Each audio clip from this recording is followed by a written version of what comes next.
شابو شابو، ايه اللي بيحصل تحت؟ تقلقش يا بس. نزل سلاحك، نزل سلاحك. يا خساره يا انور باشا، كان فاضل لك معايا فضل صغير قد كده، لكن انت ضيعته بالعيارات الخايبه. انت السكينه سراك يا جابر، انت يا جابر يا ميت يا ميت. الكلام ده تقوله لنفسك مش للكوماندا، دي حكايتك مش حكايتي. جون ضحك عليك، جون عملك طعم علشان يدخل في السوق السلاح انت ما تعرفش حاجه عنه. وانت بلعت الطعم وهيخلص منك في اول فرصه. رغم انك راجل خاين وخسيس، لكن النصيحه منك مقبوله. ترفع السلاح عليا يا جابر، ده انت دراعي اليمين، قلت لك قبل كده بس ما قلتلكش انك ابني. ايوه، تحس ان انا ابوك وانت حته مني. من اول مره شفتك في السجن حسيت ان انت انا، وبتكبر بتكبر لغايه ما بقيت جابر الكوماندا اللي مال الدنيا كلها. عايز تموت ابوك؟ لا يا جابر، خلاص. إذا كنت شايف إنك طريقك معجون، روح يا جابر وأنا مسامحك، بس خلي بالك ما تشغلش حد معاك وتكبره عشان ما يأذيك.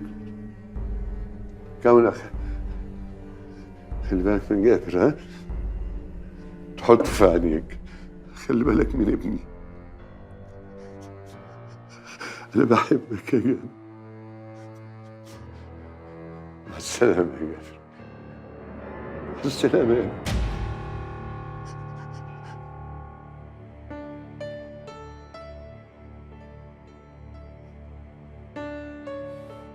انا كمان بحبك يا انور بيه، وتعلمت منك كتير. ربنا يرحمك ويانا.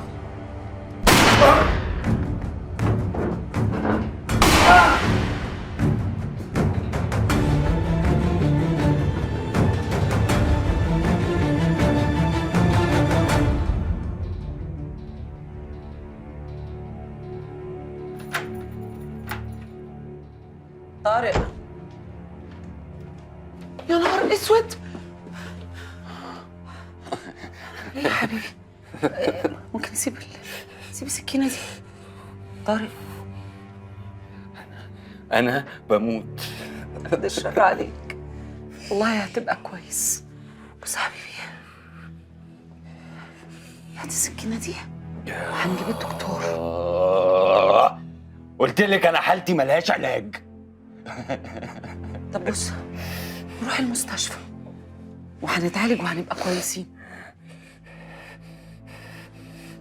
طارق، انت لو عملتي كده انا هموت نفسي. لا لا، اسمعني هتبقى كويس، هتبقى كويس. طب نجيب الدكتور هنا وتتعالج؟ لا، لو عايزه تعالجيني بجد روحي عند روبي وهاتي لي جرعه. انا مش قادر امسك نفسي. هجيبهولك بس هات بقى السكينه دي وهعملك كل اللي انت عايزه. انا هبعت لك اللوكيشن. روحي ماشي. يلا يلا يلا يلا يلا يلا.